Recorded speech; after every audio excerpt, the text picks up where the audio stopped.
Welcome to the Cam Show, Unpacking Within. I am your host, Cam, and I am coming to you, as T.S. Madison says, live, loud, and in color with a very dear friend of mine who I consider a brother, and who is someone that I truly respect. We are sitting here with Rome Johnson.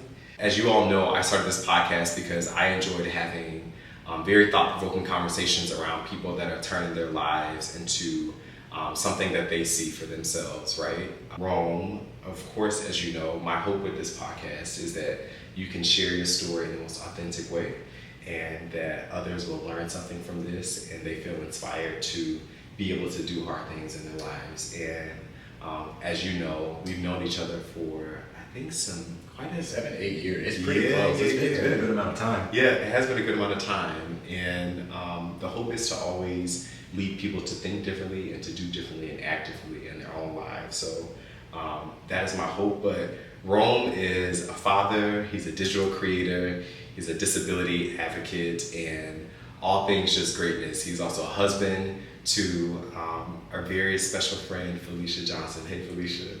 I am so blessed, again, to be sitting here with you, and I want you to laugh. Again, thank you for having me, for one. Absolutely. And thank you for connecting. I feel like our relationship has been literally like since you moved. It's like, oh, you're in town? Yeah. Dang, I missed you. You know, we have some family stuff going on. But this time, it was like, no, I'm going to be back tomorrow. Yeah. And I'm like, all right, whatever happens, we're making time. We're going to meet up because, you know, people, talk about this thing called Scorpio energy. And some people, if you're not a Scorpio, you may not know. Maybe it happens with your sign, maybe it doesn't. But with me and Cam, it's almost like we just know. Like there's just a certain like vibe, bond, a lot of similarities we have, outlook on life, how we were raised, and just navigating it. Because life is hard, and sometimes to our benefit or our detriment. The things we learn in our childhood are things that we utilize today to help us get to where we're going. And so thank you for having me. I'm happy to be here, happy to have met up with you. And You will see us passing this mic back and forth because that's what we got to do. We actually have a few mics in the room, and they did. When the devil try to create on your downfall, you come on top with something else. You come with a better solution. Right. Like shit, let's just pass it back and forth. Let's just do it. Yeah, I'm so grateful. Rome and I actually met at an old job. He used to work at this company. Well, we both used to work at the same company. And I was moving to Seattle at the time. I moved to Seattle in 2018, as you all know. And I think we met in the year of 2019, actually. So I don't think it's been almost 7 years. But I remember when I first met you, I think we met through some colleagues who's now mutual friends. Yeah. Jessica, Jasmine. He worked on the same floor. And if you know office culture, like you know that kind of like you walk around, like you speak to people, and not only that, but let me tell you something. Like when I was moving to Seattle, there was this whole band, or there was this whole bus of Black people, I guess, moving at the same time. And yeah, it was like a bus of us. That's kind of how I saw it. Yeah. And on the 7th floor, I feel like out of nowhere, we just saw a slew of Black people, and I'm like, we have to meet each other. Right. And I think we all made it a point to meet each other, to talk to each other, to understand like our personal backgrounds, where we came from. I had came from Tennessee, some other people had came from Florida, Alabama, Georgia, you name it. And Rome was there to not only kind of help us navigate in that space because he was locally, and what he did like help us with was like, we gotta check out this place. Like those are all very important things that some people don't necessarily consider when you're moving to a new city. And like some of us, we may take years to find a barber, but like we had somebody that God had blessed us with to kind of help us with navigating in our new areas. So again, I feel super blessed that we met years ago and that our jobs brought us to meet and to share our own personal life stories. So Rome, can you tell me, or maybe tell us, why this topic of authenticity and raising awareness for disability is so important to you? Yeah, for one, raising awareness for disability is important to me because I'm the dad of a medically complex little girl, Callie Joy. She has Pfeiffer Syndrome. And so when she was born with a facial difference. So there were quite a bit of surgeries that she had to have in order for her, or in order for her really to kind of survive, because basically what Pfeiffer Syndrome is, your skull, so a baby's skull typically has soft spots around. And the reason for the soft spots is as the skull is hardening and as the head is growing, it just allows room for growth. Now, Callie's had no soft spots. Her skull was already formed, which means as her brain is growing, there's nowhere for her skull to expand. And so there's all this pressure built up on the brain. And so typically, Pfeiffer kids, I shouldn't say typically, but in the past, Pfeiffer kids have suffered from brain damage and other complications because they didn't have room to grow. And so what it entails is a bunch of surgeries. So like my daughter is 4.5, almost 5. She's probably had like 26 or 27 surgeries already. Some really major, massive head skull surgeries. And so the reason why, you know, it meant so much to me just being her dad is all the stuff she went through. She had a facial difference, whatever, we all look different. But what I know just based off my foresight and just knowing how the world is and how unkind the world is to anybody who has different beliefs, who look different, think different, all of that. And so I was just like, I'm gonna love on this little girl as if she didn't have any medical complications. And what that did was help me step into my power in claiming my disability. Because I have a non-visible disability in the form of a liver disease and Crohn's disease. So my little girl smiling through it all allowed me to kind of have a different perspective and say, if this little girl who knows nothing can just conquer her syndrome, can conquer her limitations, can conquer all this negativity, and she's still smiling, what am I mad about? You know, what am I bothered about? And so it really had me like ready to go to war for everybody in the disability community, because all of us have superpowers, all of us, you know, have amazing talents, but because of whatever reason, we get kind of pushed over here into the corner. And so I'm helping us get our voice. I'm helping us get our platform, and I'm helping us tell our story, because the next best leaders in our country are gonna come from our community. And the reason why I know that is because we use this term battle tested all the time, and kind of like you mentioned, doing hard things.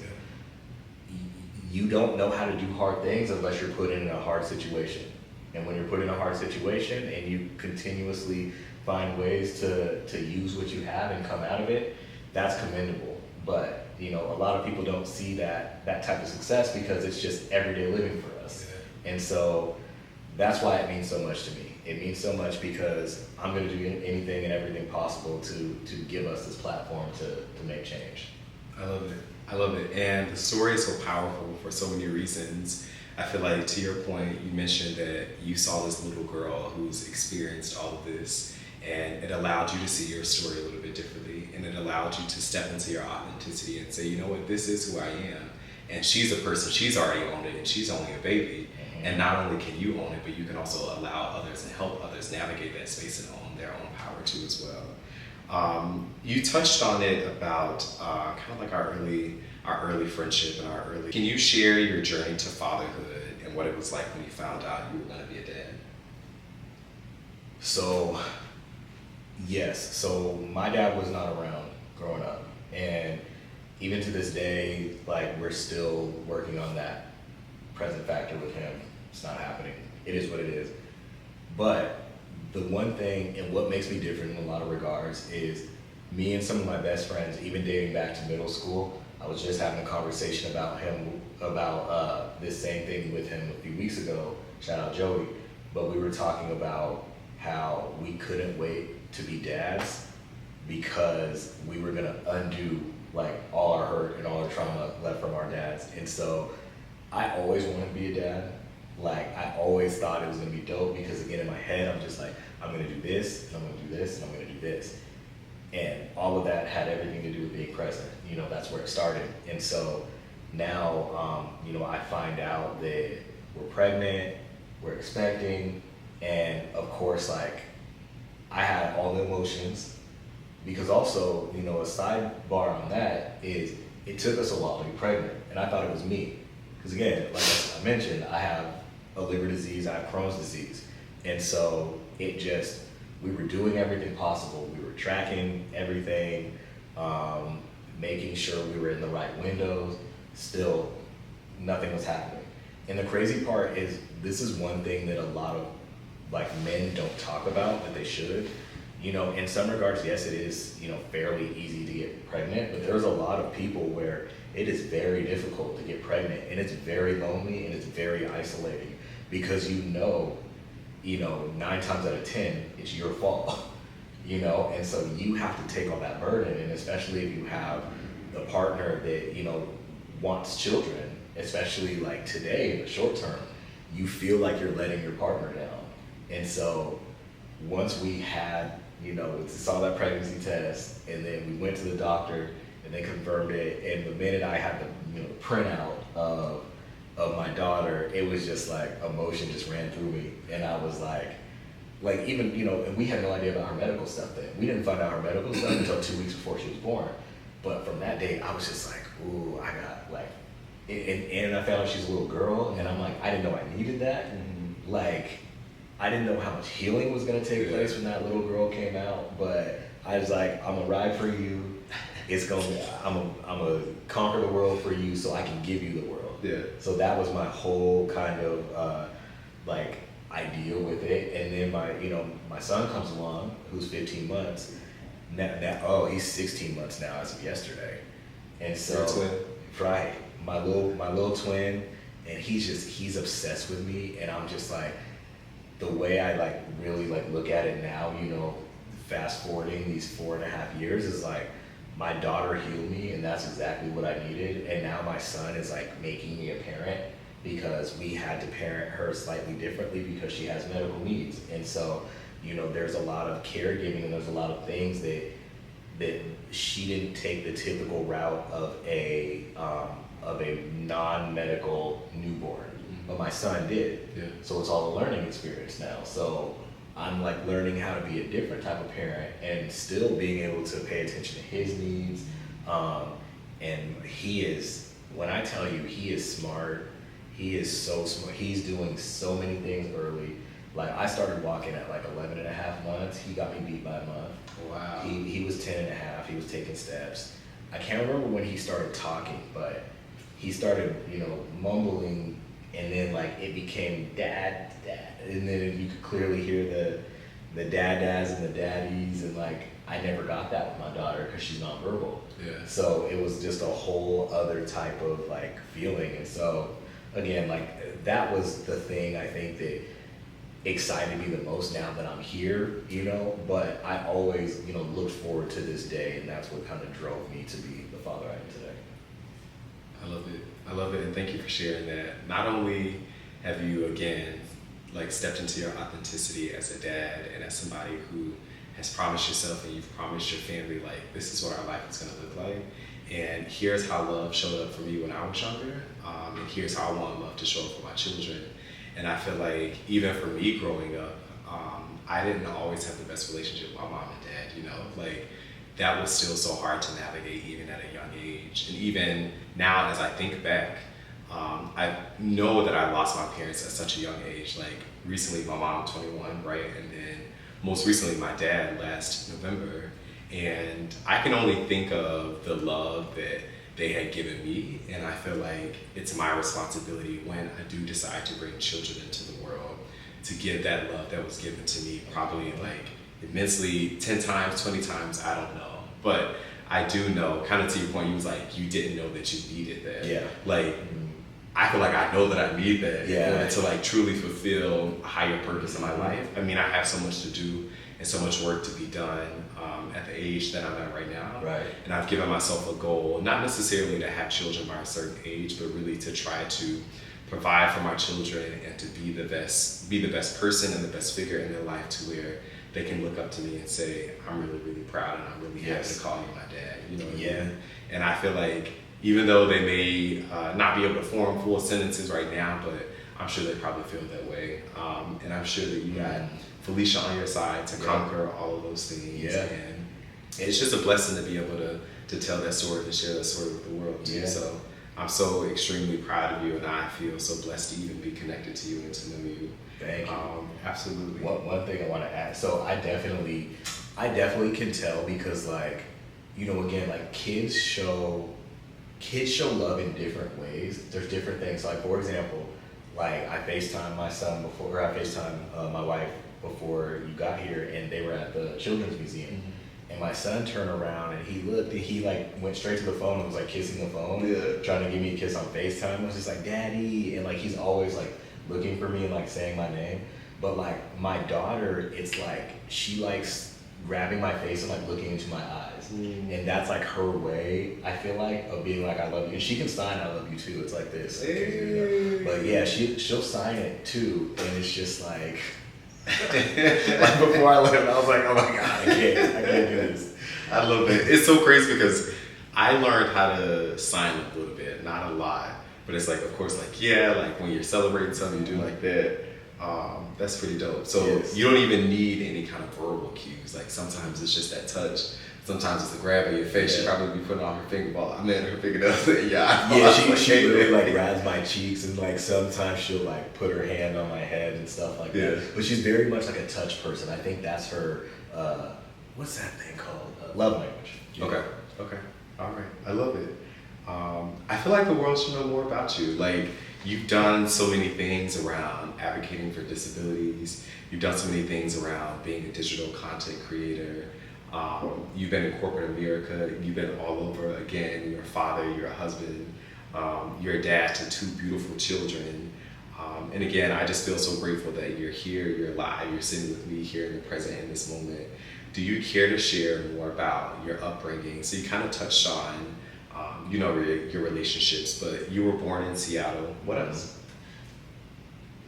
Yeah, so born and raised in the Seattle area.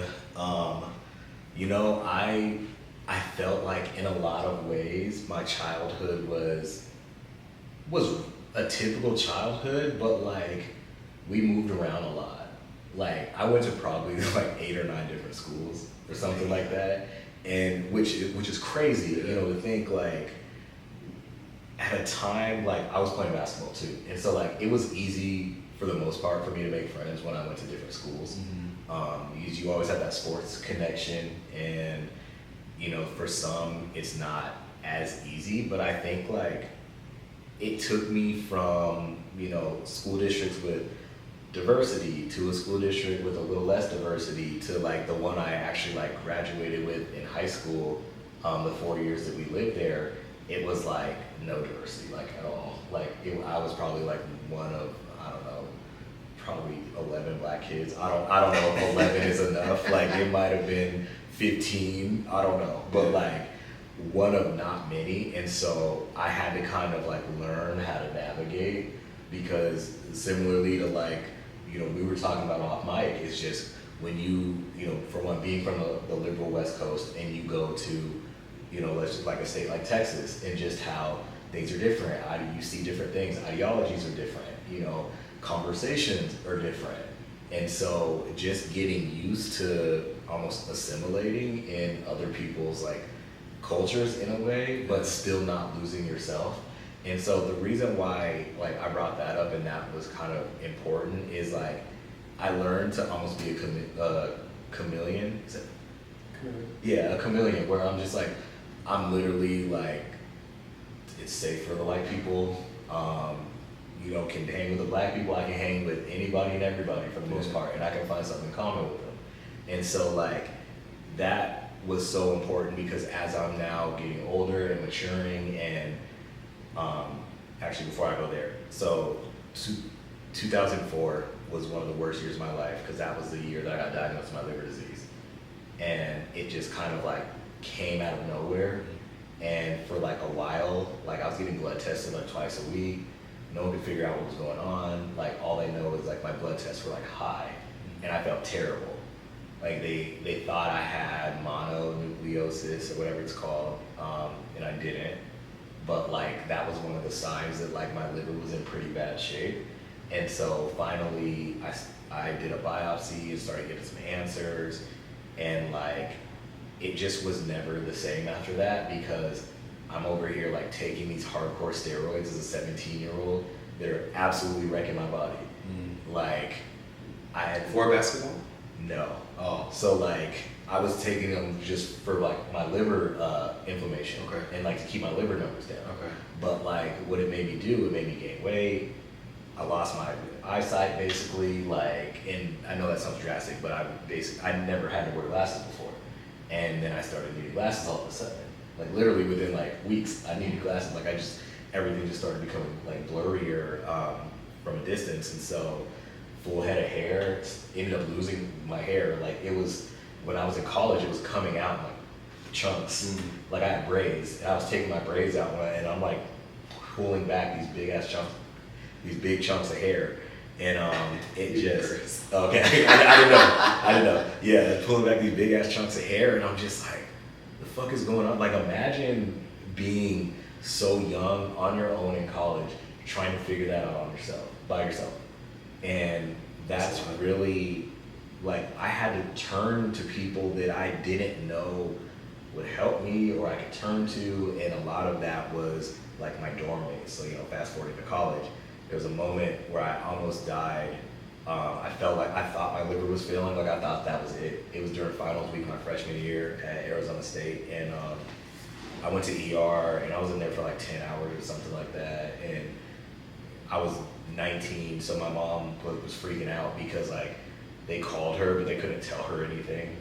Because like I asked them to call her, but legally, like I had to sign some shit. They didn't tell me I had to sign some shit, so she's freaking out. Yeah, exactly. I'm on A, so she's freaking out trying to get down there, and it was just an overall like nasty situation. And I think like that was maybe when I first almost got introduced to depression, but I didn't know like there was a name for it. And so I like the last kind of, because I happened first semester, my last semester of school, like I knew I was transferring back home because all my doctors were in the Seattle area, all that stuff like that. And it was just really nasty, like I couldn't focus. And Arizona State was an amazing place, like the sunshine, the people, it was just a welcome sight from like, being in Seattle my entire life. Yeah. Now, I met a lot of dope people, and I met a lot of dope people that like, I kind of like, still followed along because social media started to get big, like MySpace and Facebook, and you kind of stay in touch with people, and you see like people doing big things, graphic design, marketing at these companies and stuff like that, and you just like, you meet people, you're friends with people, like you're cool with people, and people invite you into these rooms and into these spaces. And that's why I was saying like, being a chameleon, you're able to still like float amongst these circles and these spaces. And I think to make this story like not as long as it needs to be, but I ended up going to grad school at Gonzaga, and that's where I got my master's and got really introduced to like social media marketing from like a business level, because my major was communication and my master's was communication and leadership studies. But like it was a whole kind of emphasis on digital media. So I was really like in my social media bag at that point, working with the women's basketball team. And, again, like you meet people and people recommend you for things, and it's just like that whole like, you want to be able to be the person who, other people are talking about you in a room that you're not in. And it truly, I think, helps, because one of my Gonzaga classmates gave me my first kind of big job outside of school, and it was in social media. Yeah. And it was for a tech company vendor. I'm not going to say them because they're not getting any praise out of me. But that's what got me to our company next, because I got a lot of experience from there. And the crazy part is like, I was getting like director level, like the director absolutely loved me of the program. And like, because I think social was still so new and they didn't really understand. So like, I was young, and so like I was like talking them through all this stuff, and they were just genuinely fascinated and interested. But everyone else on my team, they absolutely hated. Like my team, when I would talk about all the time, they'd be like, "Oh, you're the chosen one. Like he loves you." Yeah. And so I'm like, sorry, like I'm trying to get this money. Like, but again, I think all of that experience really prompted me to continue social media, you know, get my almost 10 years of experience, and then start creating on my own. And that's where we are today, you know, building my personal brand as a father, as an advocate. The advocacy thing, you know, I kind of touched on it before. It's really just giving my disability community just a microphone and a platform, because it's time we pop our shit, because people put us to the side for too long, and I'm not standing for it. I should be wearing my anomaly hat, because, you know, that's the anomaly thing. That's like my brand that I kind of am putting my feet down on, because like we're all anomalies. Like we're all doing shit that like you guys wrote us off and like really said we couldn't do this, and we're doing it and we're excelling at it. And so those opportunities allowed me to, I presented at the governor's mansion, to the governor's wife and some other Washington State representatives, and then recently to a city council from the city that I was born in. So I'm just trying to spread this message, spread the gospel. I'm trying to make a better world for my kids, because there's a lot of nasty ass people out there, and just we don't got time for none of that. Yeah. So I agree. Talk your shit. Talk your shit. Here you are. Talk again. 30 minutes about this shit. Yeah, here you are. Again, a father, you're a husband, and I feel like I would not be doing your family a justice if I didn't highlight the wonderful wife in your life, Felicia. Mm-hmm. And as a Scorpio, from a Scorpio to a Scorpio, I know how considerate you can be. I know how thoughtful you can be. Those are all characteristics that I feel like women love. Mm-hmm. And if I'm not mistaken, Felicia's from the Bay Area, mm-hmm. okay, and you're from Seattle. Yeah. So can you touch on how you and Felicia met? I think you got married in 2006. 16. Yep. Got mm-hmm. you. What year did you meet? 2011. 2011. Okay, yeah. Tell us about that. Yeah, I got you. All right, so it's funny because again, you ask either of us and the story is going to be different. So from my perspective, this is what happened. So everybody, you know, shits on Seattle nightlife. Yes, it's trash right now. Yeah. I get it. But there was a time where it was up. In the early 2010s and like the 09, 08, like Seattle nightlife was on fire. Yeah. And so, you know, I was young. That's never happened for me. Oh, you did? Like, I think you took me to like a few parties, like Davis parties. Those are fine, but like outside of that, I didn't experience it. That's new stuff, though. Yeah, I know. That's like, we didn't used to have that, but like, yeah, David's back though. I'm trying to go back when I get back home, but that's besides the point. But yeah, so like, it used to go up. Like we used to have in Belltown, we had a strip of like 4 clubs that everybody went mm-hmm. to. And you know, everybody was young at the same time, and so it was dope. Seahawks players were there, like it was just dope. And so one night, it was this club called Copper Cart, which is no longer there. I forgot what it's called now.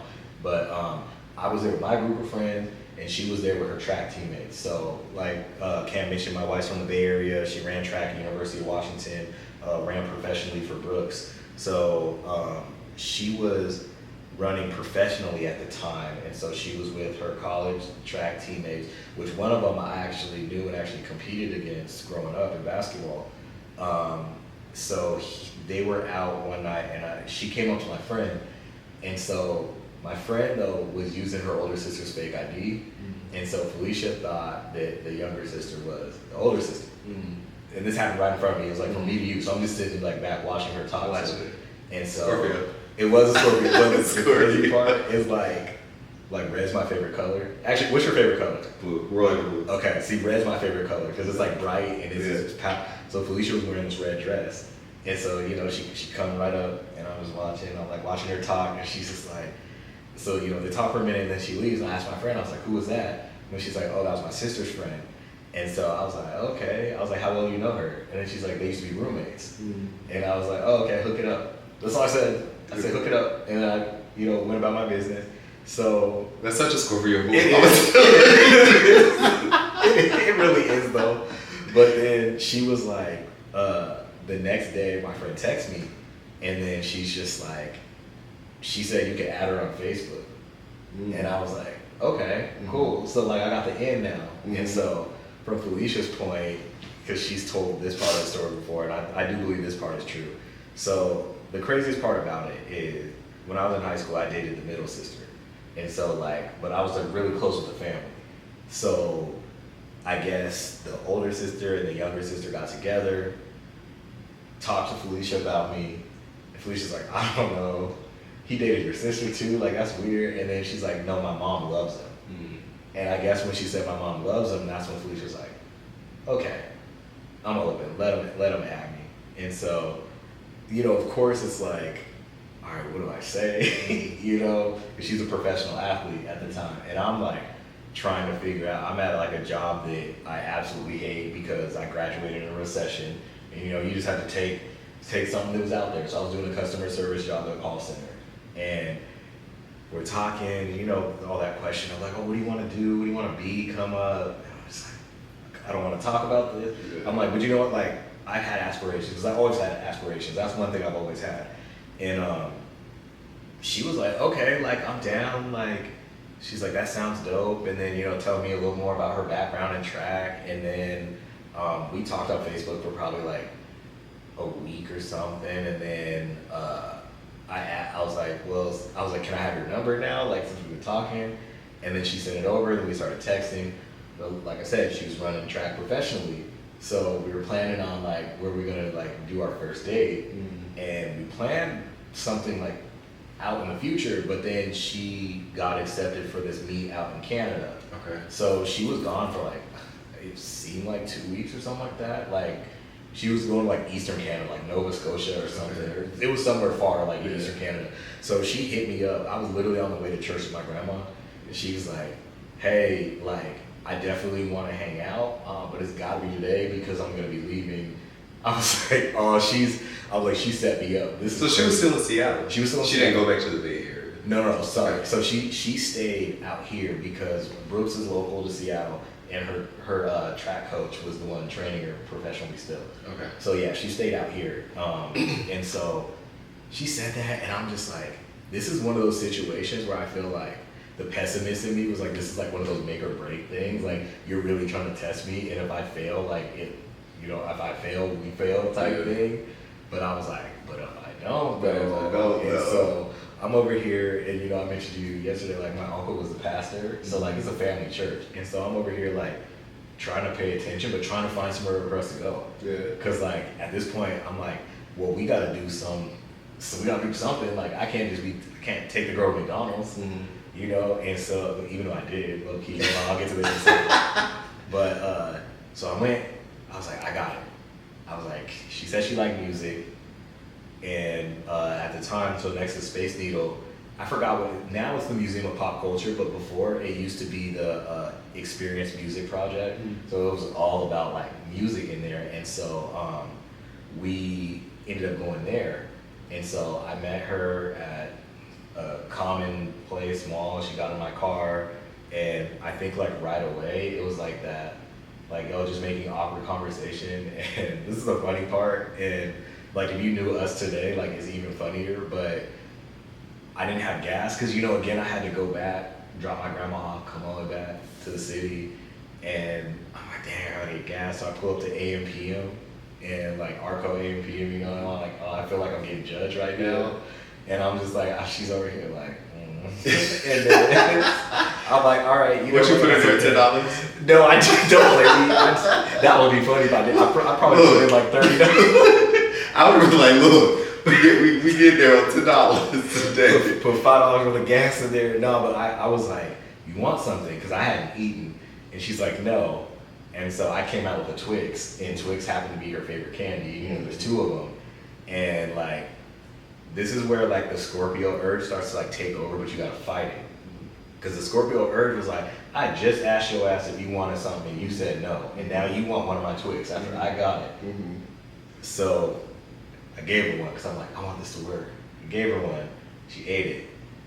That shit happened fast forward 10 years. Says, you ain't getting nobody my fucking Twix. I'm sorry. I asked you if you wanted something, you said no. That's your problem now. I'm eating all of this in front of you. So I get the Twix, and then I'm listening to Pretty Ricky, because, you know, Pretty Ricky my shit. Yeah. And then we just started singing along, and like that kind of like knocked the walls down in a way. And then we were just able to like go through the day and vibe. And she had a dinner scheduled later that day, but the McDonald's was across the street. So I'm just like, yeah, that like Twix wasn't enough for me. So like I think I'm gonna get I'm gonna go get like a McFlurry and some fries. And then we just sat there and literally talked for like an hour or something, eat a McFlurry and fries. And so like I can't wait to tell this like story to my kids and be like, yeah, I took your mom to Burger King. First date And she stayed. So don't let these women tell you can't go to Cheesecake Factory, because I'm telling you, I spent $6 on my wife that first date.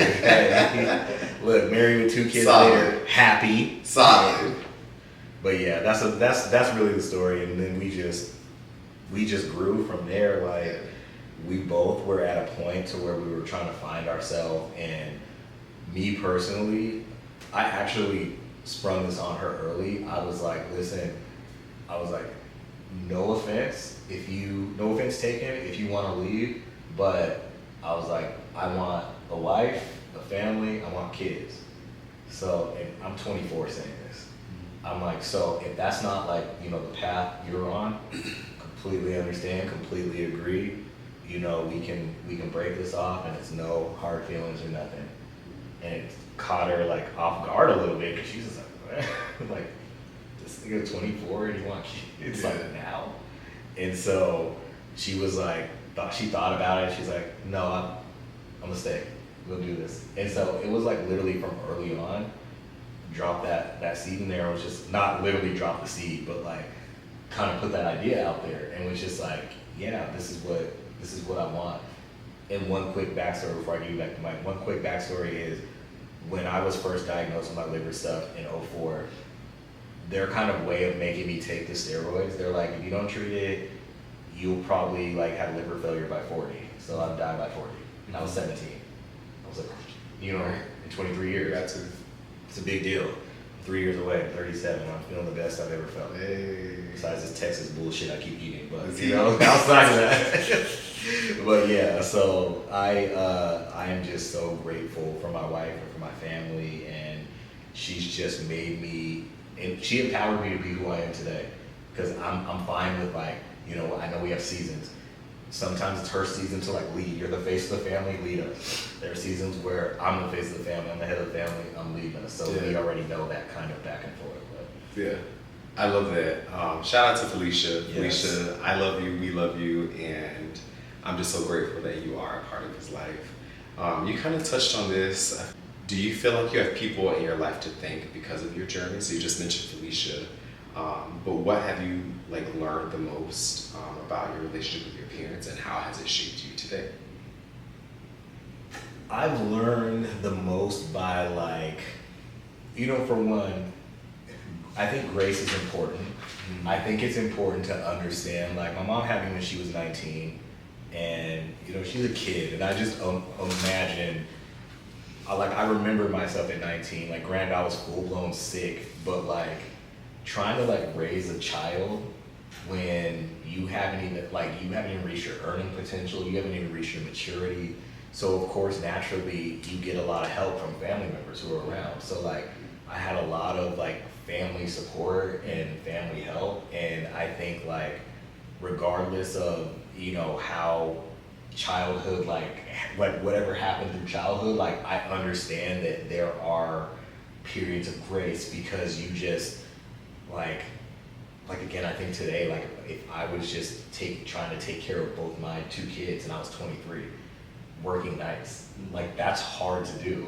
And so it's either your grandparents or your friends or your neighbors or, family members. And so I truly think I can't equate it back to just one person who I've learned a lot from. Maybe outside my grandpa, who just passed recently, but he was the main father figure in my life. Again, I mentioned, about my dad up top, and then my mom remarried my stepdad, but it just was never the same, because, you have this whole father out there who you came from that just is so distant from you, and you have so many things in common with him that sometimes there's a link there because of one of your commonalities, but it's very, very surface level, and even then it's not consistent or frequent at all. Mm-hmm. But my grandfather, that's actually the answer, because he's a trailblazer. My grandparents are from Louisiana. They moved out here. And then the Great Migration, him and my uncle, that was the pastor, moved to Seattle, set up shop, sent for the family. Family came down. So I'm just over here thinking about like, my grandpa was the oldest of, I think he was the oldest of his siblings. I can't remember, but he basically like, he dropped out of school early, worked, you know, moved out here. And if you've ever seen like a self-sufficient man in terms of like that regard, just making things happen, I think as a kid, like I noticed from a distance so many things that he did. I noticed it, like there was like one vivid time I remember that we were over there and my mom's car broke down, and she was like, I don't know, probably like 40 minutes away from their house at like 4 a.m. Mm-hmm. He gets up, doesn't hit work, just gets up and goes, helped her with the car. Like my sister's car broke down once. Like he's just a man who like just knew how to do shit. Yeah. And so my sister's car broke down once, pissing down rain. He's out there in a little automobile, you know, suit, out fixing it, sitting down, you know, in his older age. And like, so it's like, that's the example I saw.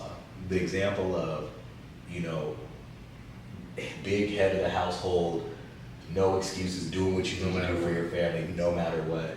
And I do think that that was like one thing that I took from him, like with Callie's journey, is I was like, I'm gonna be there and I'm gonna show up no matter what. So, and then my grandma's like the affectionate, like Southern black woman, you know, like I feel like everybody knows the woman like my grandma, very comforting. Very, that's my baby. She cooks all the time. Doing. Not no more. Now it's mostly my auntie that does a lot of the cooking, but my grandma and everybody be mad. You ask any of my cousins, everyone think I'm a golden child, whatever it is. Shit happens. I mean, Scorpio. I know, but shit happens. But my grandma, like, I'll go like, my grandma, you hungry? You want something to eat? I'm like, nah. Actually, I could use some grits. And they're making some grits. Everybody tight because they just like, we over here hungry. She ain't doing nothing for nobody else. But you know, I mean, I'm grandma baby. I'm the oldest grandchild. So like, hey, you know, like I spent a lot of time with them. They used to have a motorhome and they used to come down here for the summer, and they used to drive, you know, all over the West, and I would, you know, stay with them sometimes. And it's just like I grew up so fast, you know, like I'm over here with these old folks, with all the old folks, but like they all know people who, you know, one was the dad of a news anchor, and you know, just some things like that. And they'd always be like, oh, your grandparents, and actually when I was in Arizona, one of the times I was out there sick, they had a motorhome kind of thing out there. They actually came and picked me up and like took me to dinner, washed my clothes, like, you know, it's just, my grandparents surrounded me. They basically rooted me in like a lot of what I believe in today, and they surrounded me with like amazing people. So they were your foundation. They were what love was. What love was, what work ethic was. Yeah, I would have to say. Yeah. Okay. I love that. It's funny. So you mentioned like New Orleans, Dallas, then migrated to Seattle. I feel like so many cultures are different. And especially growing up in Tennessee, I felt my culture was different. And when I went to Seattle, I'm like, not necessarily like these people are weird, but we're just different.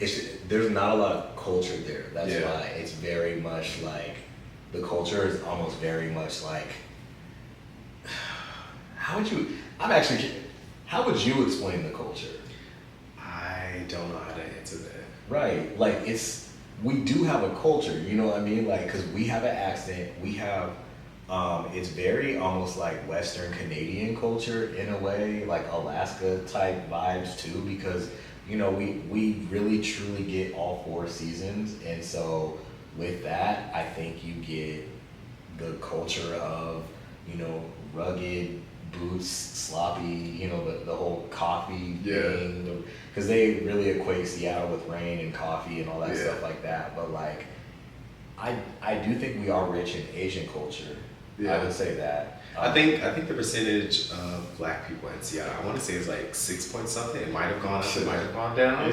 But the Asian population like 30 something %, and then the white is like 40 something %. I wouldn't be surprised. Yeah, so I remember when I lived there, I was so profound around like how many black people I had seen, and it was almost like when I was talking earlier about, seeing like a busload of black people show up to work, you're like, oh my God, like I hit the jackpot. But it was almost like when I got on the elevator and I saw another black person getting on the elevator, I'm like, Yeah. like gold almost, Yep. you know? And it was because in the state of Seattle, in the city of Seattle, sorry, you don't really see a lot. And to your point, now that you did say those things, I definitely think there's a culture out there.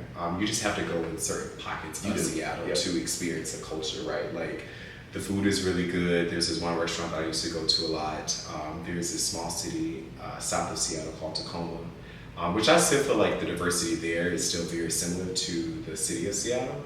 But I feel like it's more... No, Tacoma, no. Here, but, so that's the thing. So Tacoma is, I would actually be curious, but Tacoma Federal Way is a lot more black. Like I would even say there's double Seattle. And Seattle, like you said, Seattle has pockets, CD, South End, and no, I wouldn't even say the west side, maybe a tiny bit on the west side. Mostly CD, South End, White Center, Delridge area, but like, no, Tacoma different. Like, if you saw Tacoma first instead of Seattle, you would have felt more like home. You'd be like, oh, I'm good here. But coming to Seattle first, and it's just like, oh, this is completely gentrified. Then going to Tacoma, it's like, there y'all are, you know, because it's way cheaper in Pierce County than that. And even like where we live, like like we live in a pocket where there's not too many black people, but in other parts of the city, there's more. Again, I can't act like there's a lot because there's not, but we definitely have our pockets and we definitely have like our groups, but I feel like us locals kind of like stick to locals. You know? Yeah, no, I get it. I understand. When I think of Tacoma, I also think of Fort Worth. Fort Worth is, of course, like another city outside of Dallas, but they consider it like the Dallas-Fort Worth Metroplex area. And I kind of would compare the Tacoma to Fort Worth and like the Dallas to be kind of like Seattle. So I still feel like the pocket is like in certain pockets of Seattle. So Fort Worth being one, Federal Way. Like there was one time, I feel like you went with us. There was one time almost all black employees at our company went to the skating rink in Federal Way. You remember that night? I didn't go that night. Sam went. Yeah, Sam went with us, and it was the most black people I had ever seen in like one space. I'm like, oh my God, like we gotta come down here a little bit more often. But there's only two now. It's that one, and there's one in Burien, but there used to be one in Kent. Southgate Roller Rink. That's one in Burien. I used to go there every Wednesday, actually. Oh yeah. Yeah, that was cool. Like same here. I just haven't done it in so long, but like there used to be one in Kent, which is another city that we moved to and kind of grew up in. And we used to like have like the kind of like you had the Wednesday night, you said? Yeah, it was like the Thursday night skates or something like that for the school district and stuff. So, but then it tore it down. Okay. But yeah, I used to have rollerblades. I used to be out there just I ain't saying like I'm not a really good skater, but I do enjoy skating. Yeah. And I like the art of skating. I love when people are able to skate backwards and skate doing splits and stuff like that. I like to think that I can, but I really can't. And I would be a damn fool if I went out there and attempted to do anything like that because I'm busting my ass. But I feel like at a very young age, and we talk about culture, I was so destined and so determined for myself to create something out of this life that I saw that I had wanted, or that I had a very, very small image or a piece of art of. This is kind of what I want my life to look like. And never in a million years would I think that I would be in the city of Dallas, in the state of Texas. Never in a million years did I think I would be uprooting from the state of Tennessee, moving to the state of Washington, to this big, small city by the name of Seattle. Meeting you, experiencing everything that I experienced. I feel like I experienced loneliness, I experienced grief, I experienced elevation, I experienced like so many things under the umbrella of feelings and things that could happen to a person. I gained so much from living in Seattle, but I feel like the number one thing that was so important for me to get before I left there was independence. And there's so many people that I feel like think that they have independence, but they truly don't. And when I mean independence, like I depend on me. I can't depend on anyone else, you know? And I don't say that to discount like people that were in my life, but that is just something that I feel like we all should have to go through, whether it be, you know, you have parents or not, but you should learn to be okay on your own. You should learn to be okay and by yourself, whether it be with your apartment, whether with roommates and you live with certain people, and maybe you have your own space, but I feel like being alone can teach you so many things. It can teach you how to be resilient. It can teach you to answer for yourself. It can teach you to maybe come up with answers that you might have had on your life. It can teach you to journal. Like, it can teach you so many things about your life that you might have questions around. But I lead all that to ask you, at what point in your life did you realize you wanted more out of your life and your family? The point I wanted more out of my life was when I was doing that customer service job. Doing that customer service job for sure, just because I'm like, I'm not happy here. I'm not even utilizing my talents.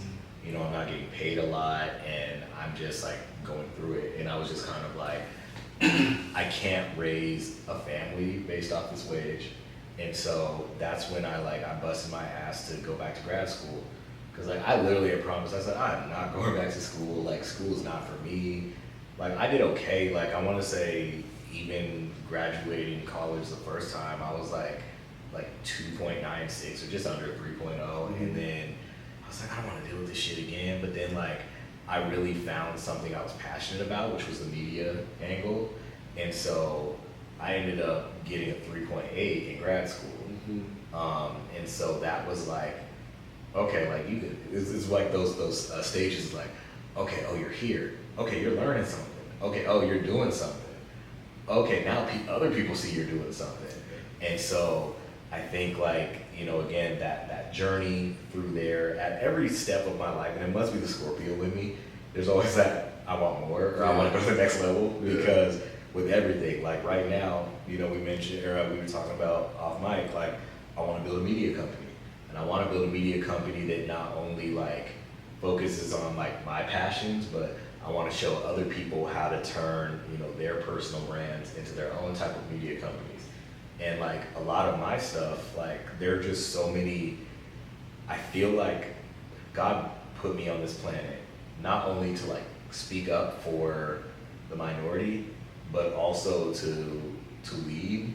And so an example is, you know, when my daughter used to have all the medical equipment we had to carry around, which we still have to carry around like a few things of medical equipment whenever we go anywhere. But she used to have the ventilator and the oximeter, which measures her heart rate or oxygen saturation.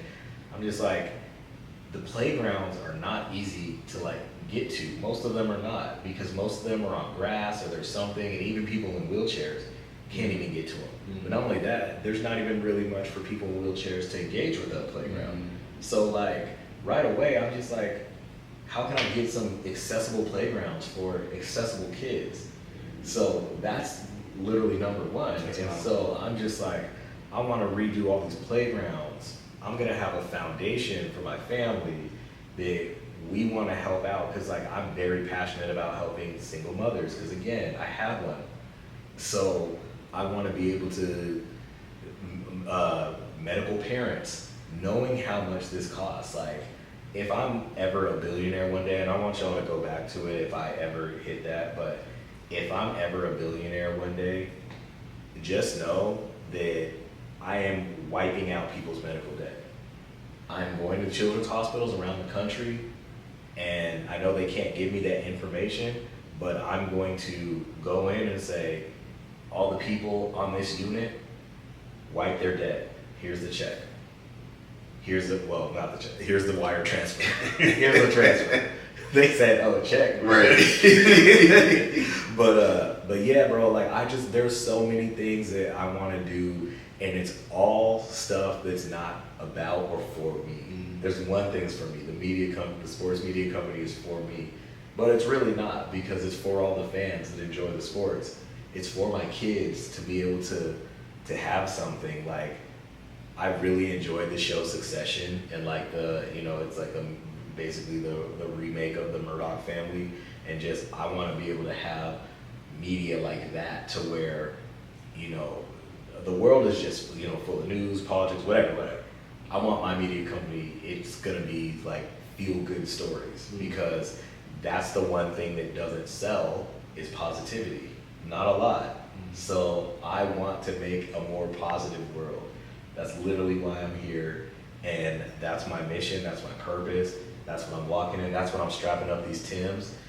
and busting through that glass ceiling just to do it. I'm not wearing Timbs right now, so don't worry about it. But still, just it's a metaphor. Just He's wearing Nikes. Yeah, I'm wearing these Pandas right now, but but yeah. So I just, bro, everything is bigger than me, and I just want my great grandkids to one day be talking to their friends at recess and be like, my grandpa did this. Right.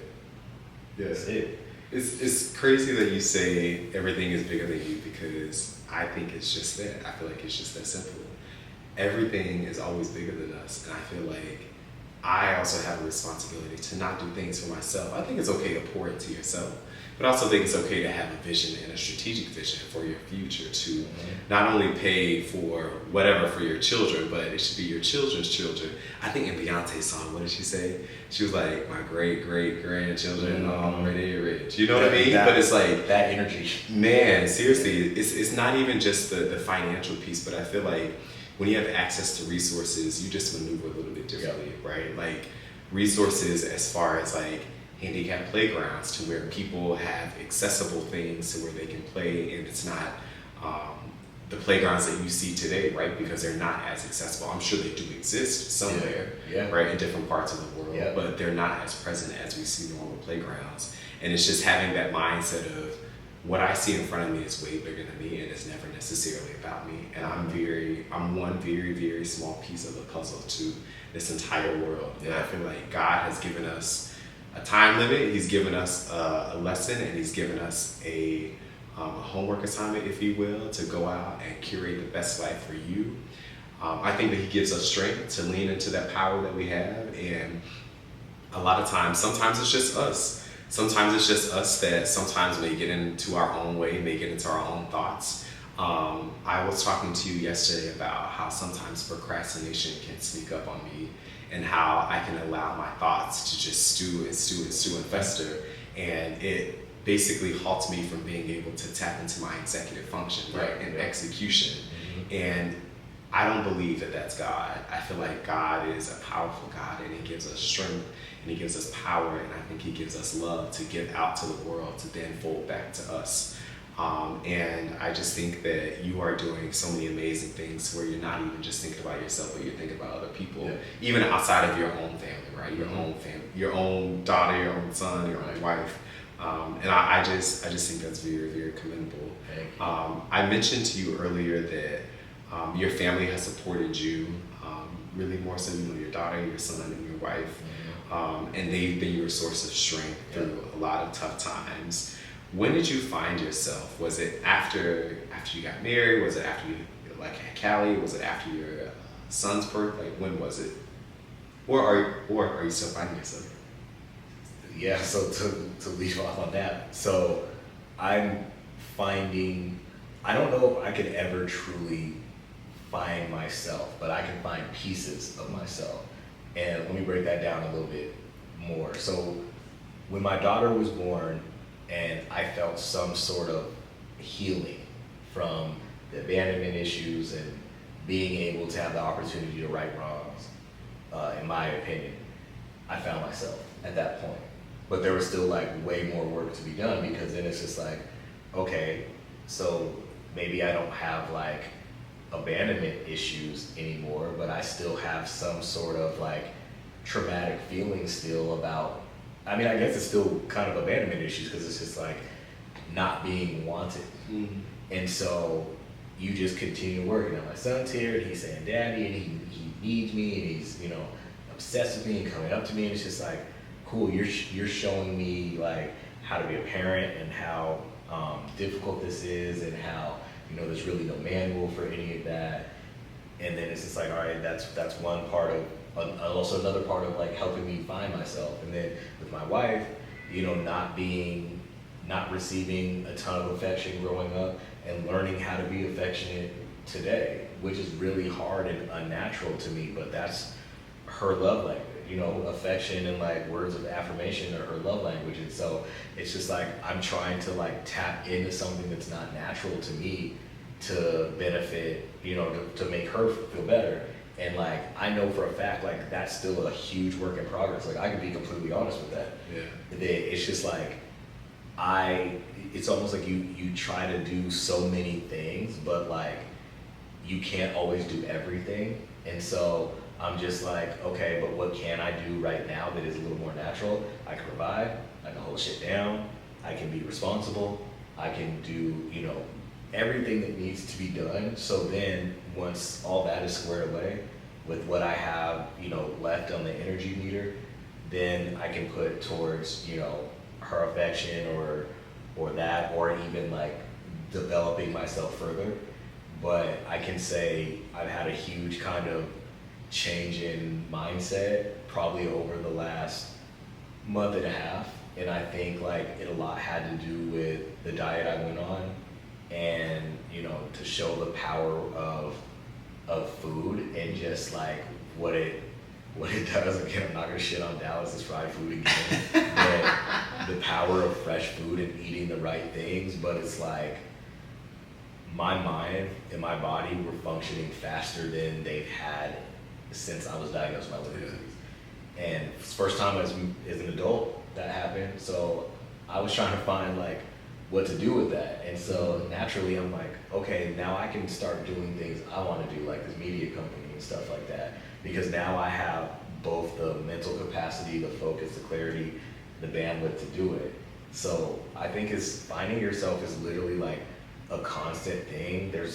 I'll probably be finding myself to the day I die, you know, and I'm okay with that. But the one thing I think it's not okay is to like stay stagnant. I think you always have to be moving, you know, and that doesn't mean you're not gonna have bad days. It doesn't mean that like, you know, you're always gonna have the answers, but at least if you try to do one thing, you know, it's like that whole 1% a day bullshit, you know, be 1% better.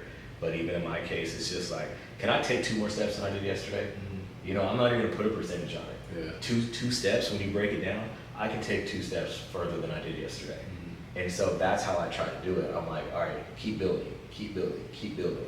I believe in momentum, but you know, true Scorpio nature, you try to dive in that motherfucker and it just be reminding you like, hey bro, slow down. Yeah, slow down a bit. And one thing I wanted to say with you bringing up the procrastination, to be honest, like, because it was interesting because you're like, I don't think the procrastination is God. And I was kind of like, but maybe it is, because maybe the procrastination is because like you're doing so much right now.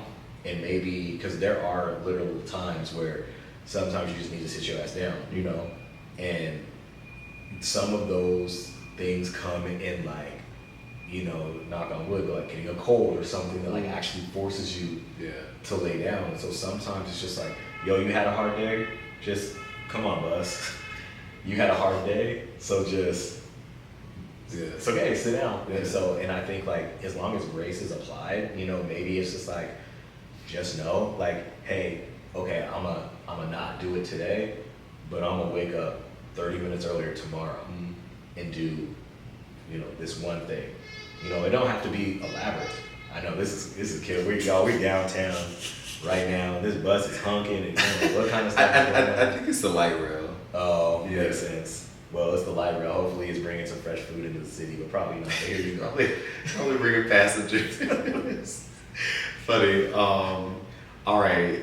I want to host like a quick game, and it'll be just a few quick trivia questions. I feel like we've gotten a lot from your story. We've gotten a lot about who you are, where you come from, what you're passionate about. We've gotten a lot about your family.